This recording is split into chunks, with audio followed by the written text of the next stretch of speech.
আমাদের নীতি হবে সেটাই। সিরাতুন নবীর মঞ্চ থেকে বলতে চাই, আল্লাহর পয়গম্বরের আদর্শ থেকে, সিরাতুন নবী থেকে আমরা এটাই ধারণ করব। 24 জুলাই এবং আগস্ট বিপ্লবের মধ্য দিয়ে যে নতুন বাংলাদেশের যাত্রা শুরু হয়েছে, সেই বাংলাদেশে পূর্বের সময় থেকে চলে আসা প্রতিটি কল্যাণ, প্রতিটি ভালো এবং প্রতিটি উত্তম আদর্শকে আরো বেশি লালন করা হবে, উজ্জীবিত করা হবে।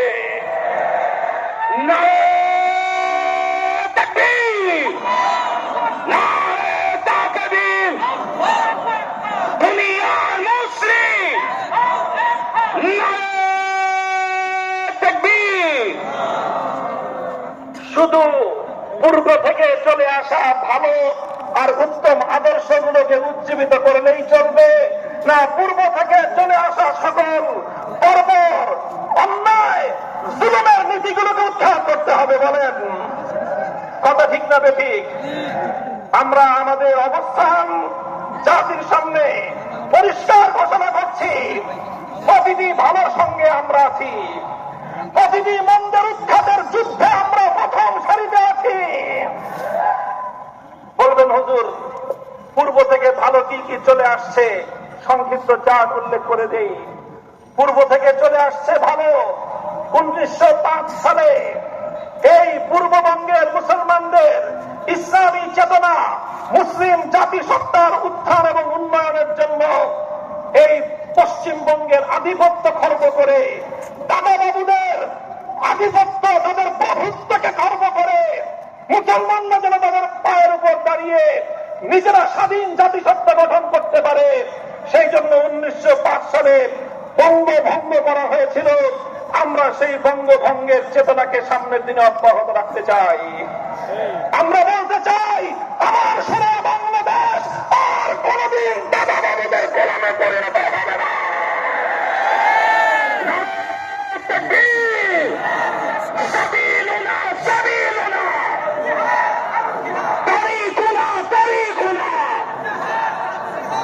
আমরা বলতে চাই, হাজী শরীয়তুল্লাহর এই বাংলার মাটিতে, হাফিজজির এই বাংলার মাটিতে, শাইখুল হাদিসের বাংলার মাটিতে, শাইখুল ইসলাম আহমদ শফীর বাংলার মাটিতে, আল্লামা জুনায়েদ বাবুনগরীর বাংলার মাটিতে পত্তলিকতার আধিপত্যকে আমরা আর কোনদিন বরদাস্ত করব না, ইনশাআল্লাহ।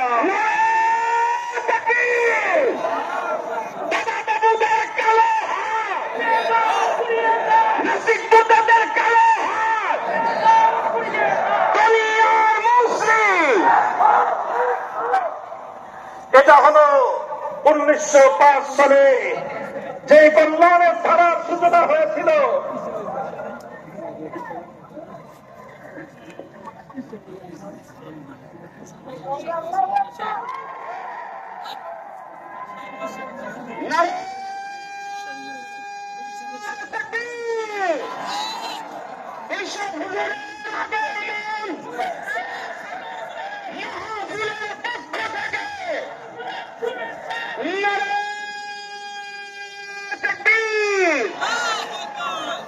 তাহলে আমাদের পূর্বপুরুষরা যেভাবে একটি স্বাধীন মুসলিম জাতিসত্তার উত্থানের লক্ষ্যে কলকাতার দাদা বাবুদের আধিপত্যকে খর্ব করার জন্য সংগ্রাম করে, লড়াই করে এই পূর্ববঙ্গের মুসলমানদের উত্থানের জন্য যেই কল্যাণের ধারা সূচনা করেছিলেন, আগামী দিনে সেই ধারা শক্তিশালী হবে।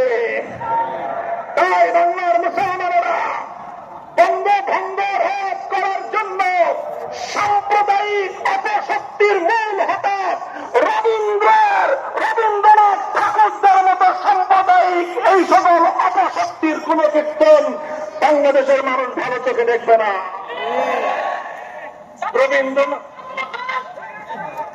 রবীন্দ্রনাথ ঠাকুর সাহিত্যিক মানুষ, তার সাহিত্য পড়বেন, কবি মানুষ, তার কাব্যের অনুসরণ করবেন, কিন্তু তার পশ্চাৎপোষক সাম্প্রদায়িক মুসলিম বিদ্বেষী সেই দাদা বাবুদের খবরদারি এবং আধিপত্যের চেতনাকে যদি বাংলার মাটিতে আমদানি করার, আবার নতুন করে পুনর্জীবিত করবার পায়তারা করা হয়, একসঙ্গে বুকের রক্ত তবে প্রতিহত করতে হবে। এক নম্বর কথা, 1905 সালের বঙ্গভঙ্গের সেই চেতনাকে আবার আগামীর বাংলাদেশে পুনর্জীবিত রাখতে হবে। 1947 সালে ভারতবর্ষ থেকে ব্রিটিশদেরকে বিতাড়িত করে আমাদের পূর্বপুরুষগণ এই মাটিকে স্বাধীন এবং মুক্ত করেছিল। সেই মুক্ত স্বাধীন মাটিতে সর্বপ্রথম ব্রিটিশ বিতাড়নের বিজয়ের এই শুভক্ষণে ব্রিটিশ বিরোধী 190 বছরের স্বাধিকার আন্দোলনের বিজয়ের উদযাপনের সময় স্বাধীনতার পতাকা উত্তোলন করেছিলেন আমাদের পূর্বপুরুষ, আমার দাদা উস্তাদ আল্লামা জাফর আহমদ উসমানী রহমতুল্লাহ আলাইহি। কাজী আলেম সমাজ যেভাবে 190 বছর পর্যন্ত ব্রিটিশের বিরুদ্ধে, আধিপত্যবাদী শক্তির বিরুদ্ধে লড়াই করে যেই জাতিসত্তা গঠন করে দিয়ে গিয়েছেন, যে আমানত আমাদের কাছে রেখে গিয়েছেন পূর্বপুরুষদের পক্ষ থেকে প্রদত্ত, সেই আমানতকে রক্ষা করার জন্য জান কোরবান করতে হবে, জানের বাজি লাগাতে হবে। প্রস্তুত থাকবো তো? 1905 সালের চেতনা উজ্জীবিত থাকবে, 1947 সাল উজ্জীবিত থাকবে, 1971 সালে জালিমের বিরুদ্ধে মজলুমের গর্জে ওঠা হাতিয়ারের চেতনা আগামী বাংলার মাটিতে পুনর্জীবিত থাকবে, উজ্জীবিত থাকবে ইনশাআল্লাহ।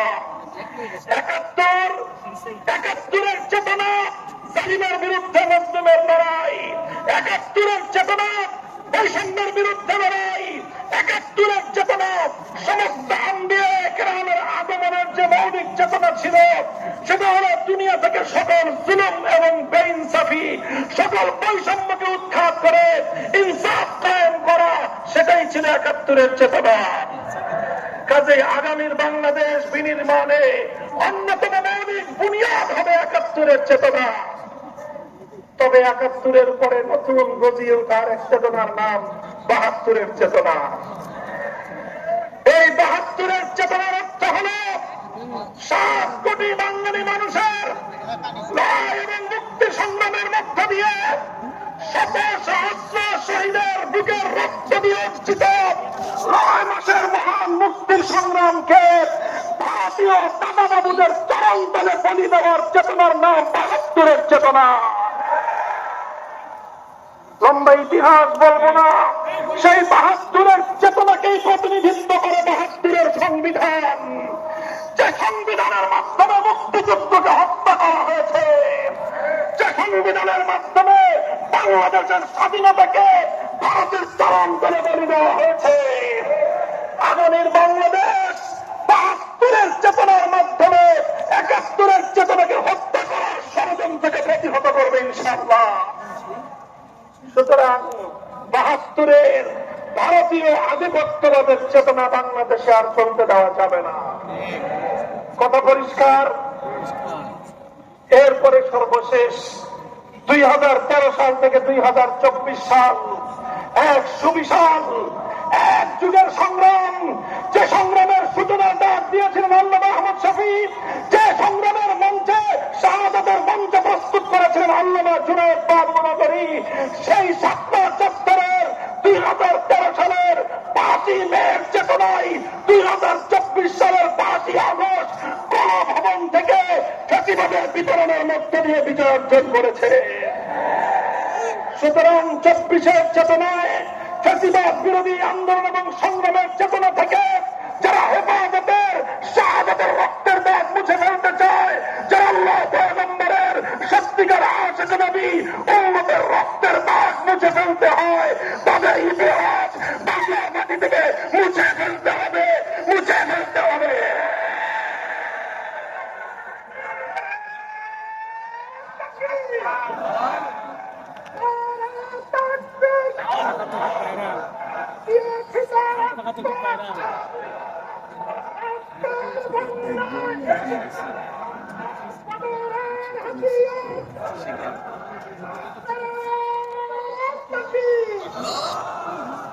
আমি পরিষ্কার বলতে চাই, এই 4-4টি মাইল ফলক 1905 সালের বঙ্গভঙ্গ 1947 সালের ব্রিটিশ বিরোধী স্বাধীনতা অর্জন, 1971 মহান মুক্তিযুদ্ধ, 2013 থেকে 24 পর্যন্ত ফ্যাসিবাদ বিরোধী আন্দোলনের এই চেতনা, এটাই হলো বিগত 100 বছরের, 1000 বছরের আমাদের শ্রেষ্ঠ অর্জন।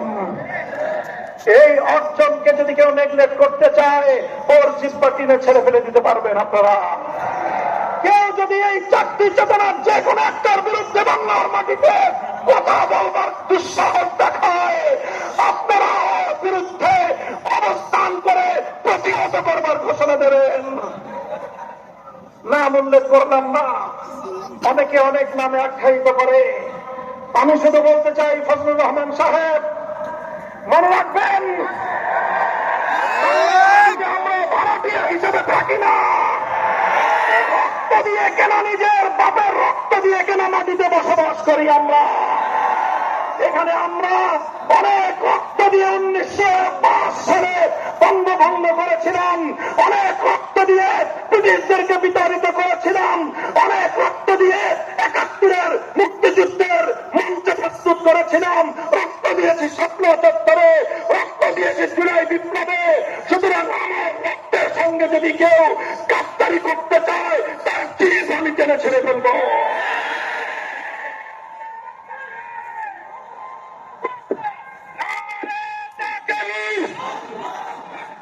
ইসলামের দুশ্মনেরা, নাস্তিকদের দুশ্মনেরা, ইহুদের হাতিয়ার, তাদের হাতিয়ার,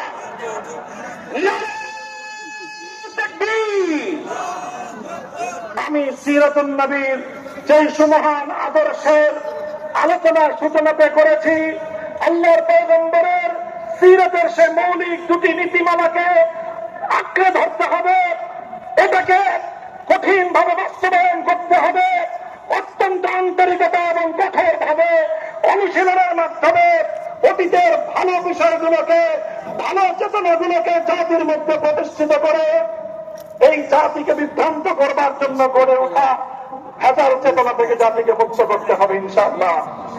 এই একটা সংগ্রাম, এই সংগ্রামের যুদ্ধের মাঠে আমরা নেমেছি আলহামদুলিল্লাহ। হযরত পীর সাহেব হুজুর চরমনাই হাফিজাহুল্লাহ তাআলা মঞ্চে উপস্থিত আছেন। আমরা এখানে আছি, জাতির সঙ্গে কথা দিচ্ছি।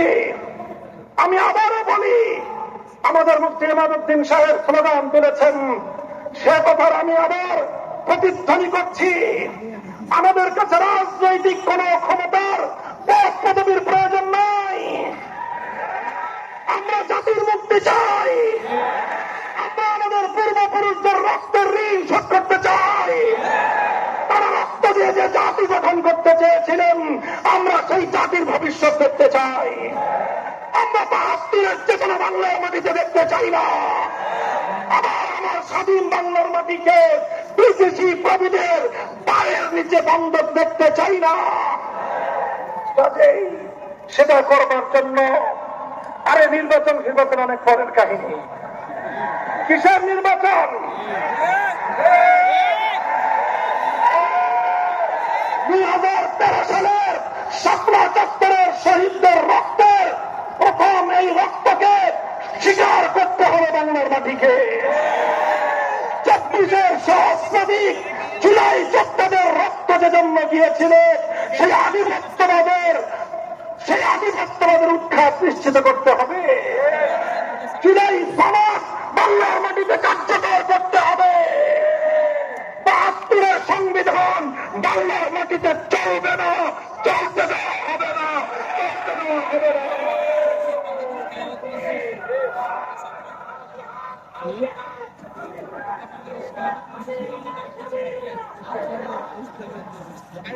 কাজেই আমি বাংলাদেশের সকল রাজনৈতিক পক্ষগুলোকে পরিষ্কার ভাষায় আমাদের বার্তা স্পষ্ট ভাষায় দিয়ে দিচ্ছি। ৭২-এর 24-এর যে সংঘাত, ওই সংঘাতে আমাদের আপোষ করার কোন সুযোগ নাই। 24-এর রক্তের সঙ্গে গাদ্দারি করে যারা আবার ৭২-এর বাকশালী ব্যবস্থার দিকে ফিরে যেতে চান, আপনারা যদি শহীদ জিয়াউর রহমানের নাম মুখে উচ্চারণ করেন, তাহলে আপনাদের আরেকবার উঁচু করা দরকার। তাদেরকে হুজুর মাসলা শিখান।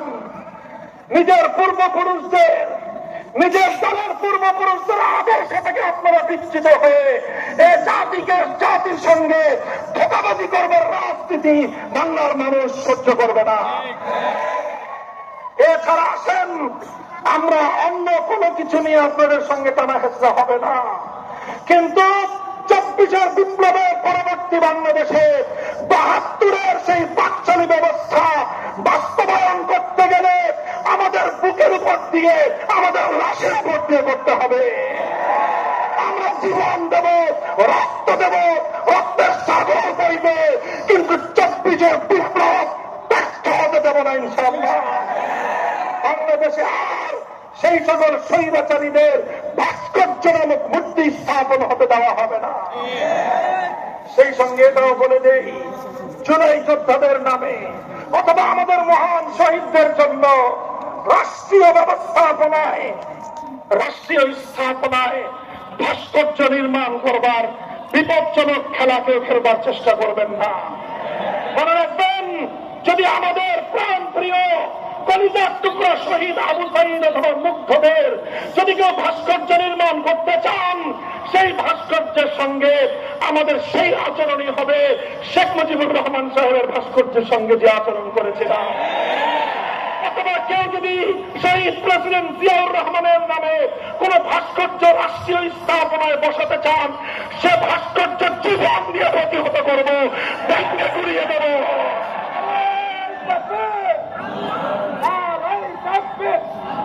আমরা আদর্শের জায়গায় আমাদের কম্প্রোমাইজ করবার কোন সুযোগ নাই। ক্ষমতা নিতে চান নিয়ে নেন, সংসদ নিতে চান অতটা আমরা আপত্তি করব না, কিন্তু আমাদের আদর্শের জায়গায় হাত দিলে হাত শহীদ সাহেব বাড়িতে ফিরতে পারবেন না ইনশাআল্লাহ। তাই জিন্দা আছেন তো? মাথায় কাপড়ের কাপড় বাঁধো, আবার জুলাইয়ের চেতনায় উজ্জীবিত হও, আবার স্বপ্ন হাতিয়ার নিয়ে মাঠে